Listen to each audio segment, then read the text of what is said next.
ఏమయ్యా జెట్లాని, ఏంటయ్యా ఇది? అప్పుడెప్పుడో బ్లాక్ అండ్ వైట్ డేస్ లో ఏకలవ్యుడు ద్రోణాచార్యుడి విగ్రహం దగ్గర ప్రాక్టీస్ చేసి మంచి షార్ప్ షూటర్ అయిపోయాడంటారు. మరిప్పుడో నేను నీ కలర్ ఫోటో పెట్టుకుని రోజూ ప్రాక్టీస్ చేస్తున్నా కేసులో ఊసే లేదు. చెప్పువయ్యా, లోపం నా పూజల్లో ఉందా, నీ ఆశీర్వాదంలో ఉందా? చెప్పు. నువ్వు చెప్పలేవు, ఎందుకంటే నేను నీకంటే పైకి వస్తే నువ్వు చూడలేవు కాబట్టి కదూ. కానీ నేను మాత్రం గురువును ముంచిన శిష్యుడు కాకుండా ఏదో ఒకరోజు గురువును మించిన శిష్యుడిగా అయి అభినవ ఏకలవ్యుడిగా పాపులర్ అయిపోతాను, చూసుకో. ఈరోజు హారతి లేదు, ఓన్లీ గంటే. Good morning బిటి.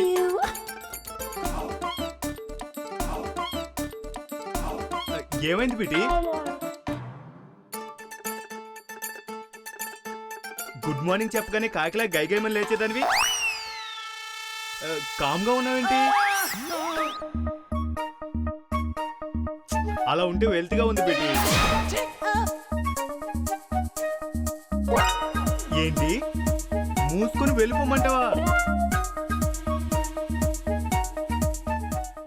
ఏదో తేడా కొడుతుంది.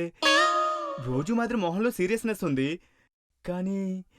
కానీ మాటలు మాత్రం రావట్లేదు ఎందుకు?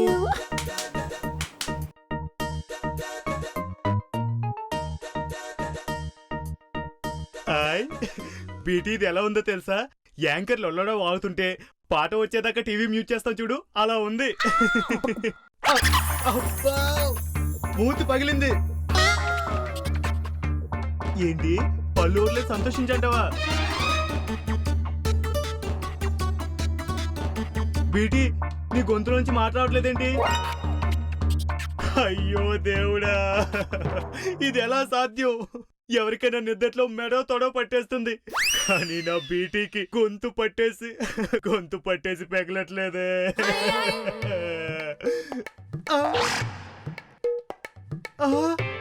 గొంతుకు ఆపరేషన్ చెయ్యాలా? దేవుడా, ఇప్పటికిప్పుడు ఆపరేషన్ డబ్బులు ఎక్కడి నుంచి తేవాలి? రే రాంబాబు, గంగా, సత్తిపండు, లతిక రండ్రా, నా బీటీకి దేవుడు అన్యాయం చేశాడ్రా.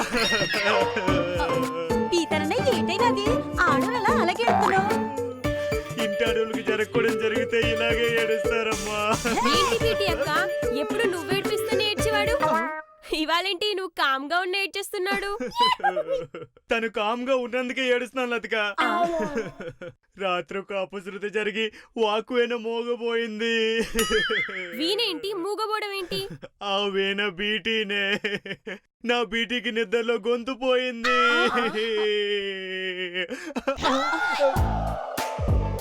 ఆ దేవుడు నా బీటీని సడన్ గా మూగదాన్ని చేశాడు.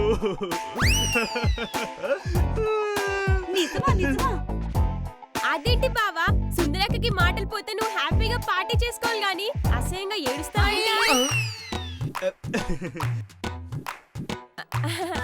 అదే సుందరక్క, పితాని బావ లోపల మాట్లాడుకునేది నేను బయటికి చెప్పా అంతే.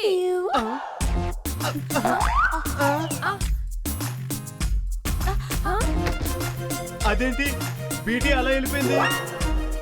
పాపం 24 గంటల నోటినే నమ్ముకున్న మనసు కదా, ఈ రోజు అది పోయేసరికి ఏమైనా చేసుకోవడానికి వెళ్ళిందేమో. అంటే బీటీ ఇప్పుడు మాటలు పోయేని మానసిక ఒత్తిడికి లోనే ఆత్మహత్య.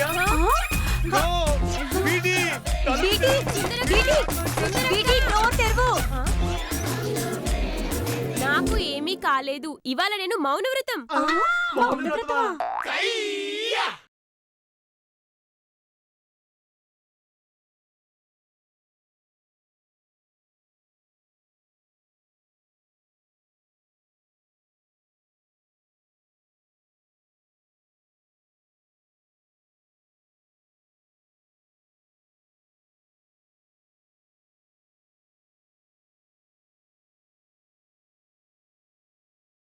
ముత్తైదువులంతా కీర్తించవచ్చేరు, ఊళ్ళోని జనులంతా ఊగిపోతున్నారు, మహిళలంతా కలిసి మందలుగా వచ్చేరు, పతివ్రతలందరూ పూజించవచ్చేరు, ఛానల్స్ వాళ్ళేమో చిలాకీగా వచ్చేరు, పత్రికల వాళ్ళంతా పరిగెత్తి వచ్చేరు, జేజేలు పలికేము దూపాలు వేసేము హారతులిస్తాము గైకొనుము తల్లి జై బీటి జై జై బీటి జై బీటి జై జై బీటి జై బీటి జై జై బీటి జై బీటి జై జై వదినా అక్కడ చేస్తున్న వ్రతం ఏంటి, నువ్వు పాడుతున్న పాట ఏంటి? ఇప్పుడు వస్తున్న తెలుగు పాటలే అర్థం కావట్లేదు. నువ్వు అప్పుడెప్పుడో సంస్కృతం పద్యాలు పాడితే మాకెలా అర్థమవుతాయి? మా బుర్రకెలా ఎక్కుతాయి? అవును గంగా, నాకు ఏం అర్థం కాలేదు. బీటీ మౌనవ్రతంతో బెంగతో బేజారై నీకేమైనా అయిందేమని కంగారు పడ్డా. పిచ్చి అలాంటిది లేదన్నాయ్. బీటి మౌనవ్రతం చేస్తుందనగానే నోట మాట రాక పాటనుకున్నాను. అయినా బీటీ చేసిన ఈ ఘనకార్యానికి పెద్ద పీట వేసి రవీంద్ర భారతిలో సన్మానించాలి. గంగా, బీటీ చేసేది మౌనవ్రతమే, దానికి సన్మానాల దాకా వెళ్ళాలా? అన్నాయ్, మౌనవ్రతం గొప్పతనం ఏంటో తెలియక సిల్లిగా తీసేస్తున్నావు. అసలు మౌనవ్రతం అంటే ఏంటో తెలుసా?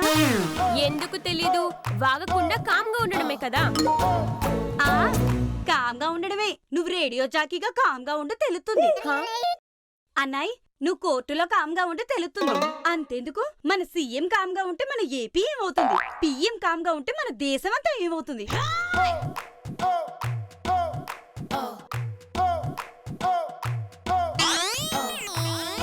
ప్రపంచంలో కట్టపడి చేసే అతి కట్టమైన పని కామ్గా ఉండడమే. గంగా, నా కళ్ళు తెరిపించు. కామ్గా ఉండడం ఎంత కష్టమని ఇప్పుడే తెలిసింది. నాకు కూడా. ఇంతకీ ఇంత కష్టమని పని బీటీ ఎందుకు ప్రారంభించినట్టు?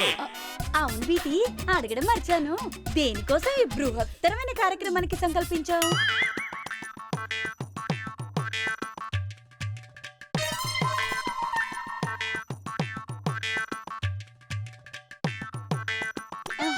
అలాగా? ఎలాగా? నీకోసమే అన్నాయ్. కేసులు లేక పచ్చలమ్ముకుంటున్నావు కదా. ఉత్తరాఖండ్ లో వరదల్లా నీకు కేసులు పోటెత్తుకు రావాలని ఓ పూట మౌనవ్రతం చేస్తుందంట.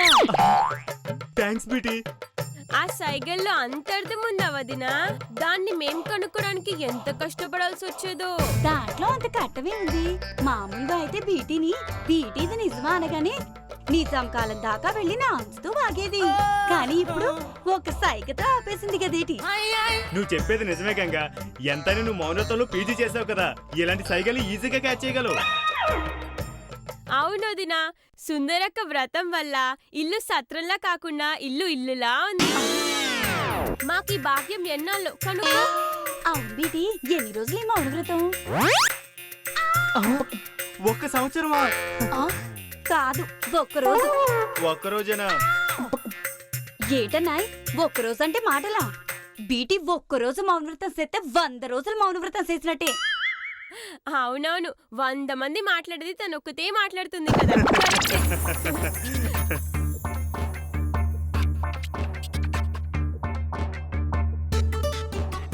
అవును గంగా, మౌనవ్రతం అంటే నోటిని యూజ్ చేయకుండా ఉండడం కదా, మరి ఇవన్నీ తినొచ్చా? ఎందుకు తినకూడదు? తనేమైనా నిరాహార దీక్ష చేస్తుందేటి? మౌనవ్రతం అంటే నోటి నుండి మాటలు బయటికి రాకూడదు, కానీ నోట్లోకి ఎన్ని ముద్దలైనా వెళ్ళొచ్చు.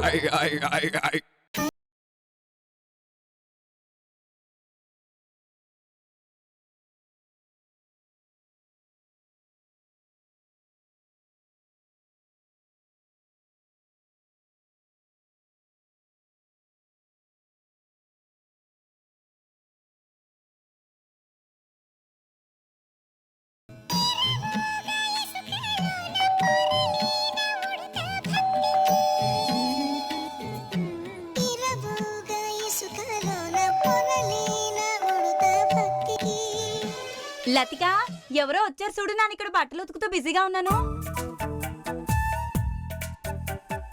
పితాని బావా, కాస్త డోర్ ఓపెన్ చేయి, ఎవరో వచ్చినట్టున్నారు. బీటీ, కాస్త డోర్ చూడు, ఎవరు వచ్చారు? నేను బాత్రూమ్ లో ఉన్నాను.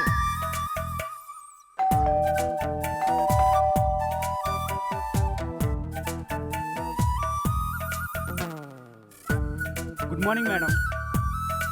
You're came from Gulgula industry. మా ఇండస్ట్రీ నుండి లాంచ్ అయిన జిల్జిలా సర్ఫ్ పౌడర్ని అతి తక్కువ ధరకే విక్రయించడానికి మీ ఇంటి తలుపు తట్టాం. 100 రూపాయలకే మేడం 2 సర్ఫ్ ప్యాకెట్లు. మీరు పట్టుకోండి, 100 మా చేతిలో పెట్టుకోండి. తీసుకోండి మేడం, తీసుకోండి.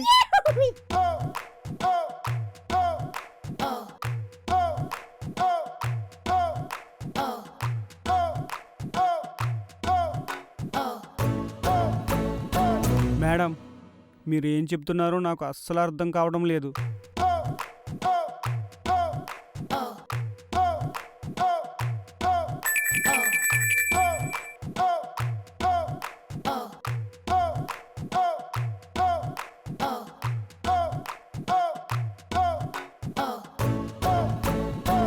మేడం అది కాస్త మీ ఆయన వాళ్ళ నాయనో ఉంటే కొంచెం పిలవండి మేడం, నాకేం అర్థం కావడం లేదు. ఓరు నాయనో, ఈవిడికి మూగతో పాటు శివుడు కూడా ఉన్నట్టుంది, ఇంట్లో ఎవరు లేనట్టుంది, ఇప్పుడు ఎలారా దేవుడా? అబ్బా అబ్బా అబ్బా అబ్బా కాపాడండి కాపాడండి కాపాడండి, అమ్మ తల్లి అక్క చెల్లె, ఈ ఏరియాలో ఆడవాళ్ళు లేరా? ఎవరైనా ఉంటే నన్ను వచ్చి రక్షించండి. ఆపండి ఆపండి కాపాడండి.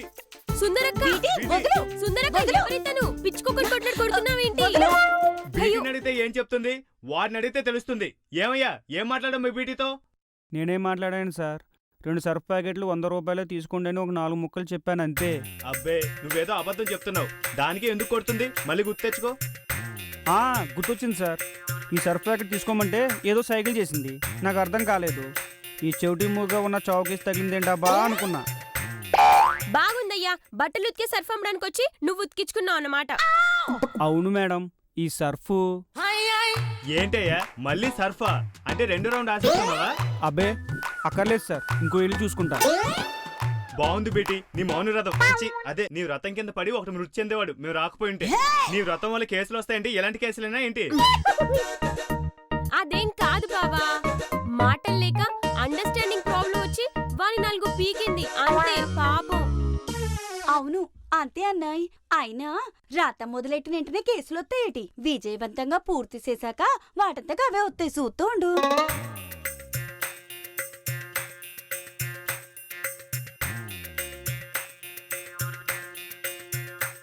ఏముంటుంది Ganga?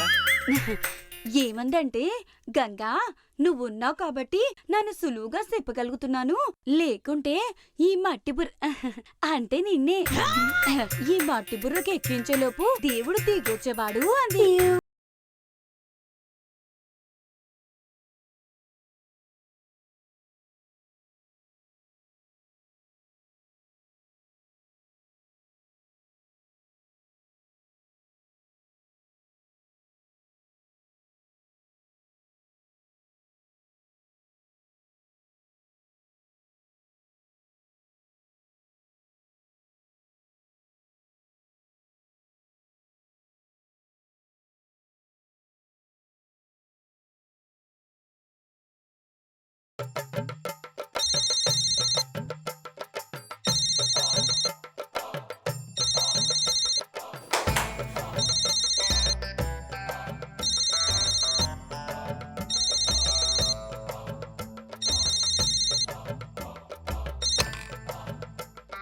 Hello Ganga,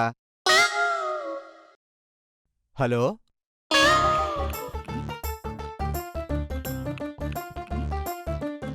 hello hello, ఎవరు మాట్లాడరే?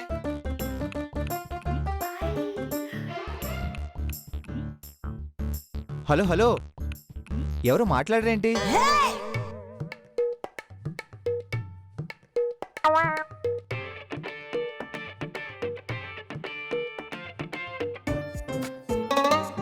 హలో ఎవరు?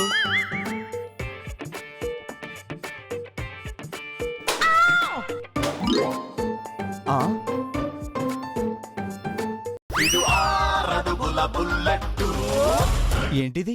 ఫోన్ ఎత్తి మాట్లాడడం లేదు, సెల్ ఫోన్ పనిచేయడం లేదు. కొంపదీసి నా కొంపలో ఎవరన్నా దొంగలు పడ్డారా ఏంటి? అంతే అయి ఉంటుంది. ఈ టైంలో గంగ ఒడియాలు చెక్కోడీలు అని టెర్రస్ మీదకి ఎక్కి వారబోస్తుంటుంది. బ్యూటీ పార్లర్కి వెళ్ళి ఉంటుంది. లతిక ఇంట్లోనే ఉన్నా ఆ హెడ్ ఫోన్స్ అడ్డుగా ఉంటాయి కాబట్టి ఎవరొచ్చింది వినపడదు. ఇంతే అయి ఉంటుంది. ఇంకోసారి కన్ఫర్మ్ చేసుకుందాం.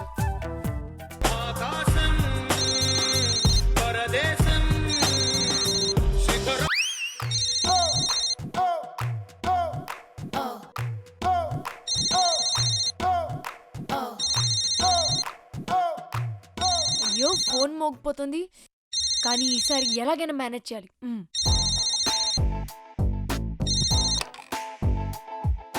హలో అయ్యో మళ్ళీ రాంబాబు ఎలా చెప్పను ఆ, ఆ, ఎలాగా హలో హలో ఫోన్ ఎత్తి ఎవరు మాట్లాడరేంటి? అర్థమైంది, మీరు దొంగలే కదా.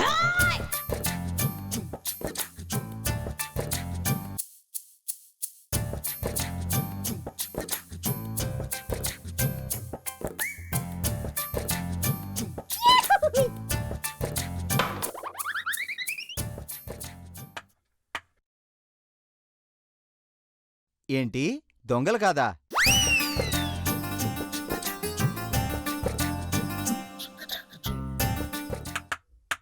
ఆ?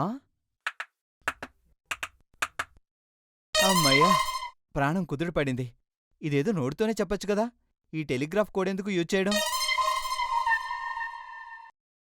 ఆ, అర్థమైంది, గంగా దొంగ నువ్వే కదా.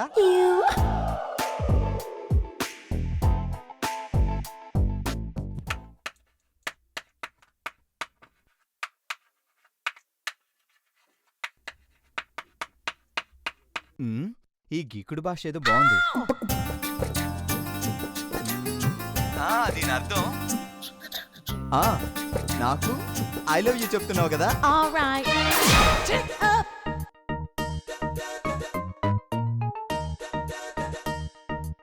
గంగా, ఇక ఈ ఆటలు చాలు గాని నేను నీకు చెప్పబోయే సర్ప్రైజ్ న్యూస్ విను.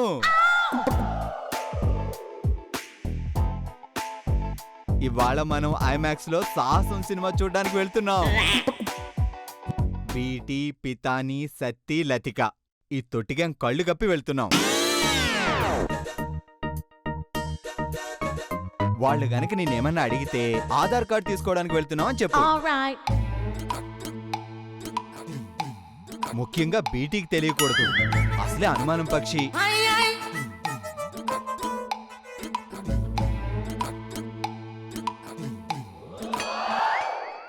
జాగ్రత్త, బాయ్.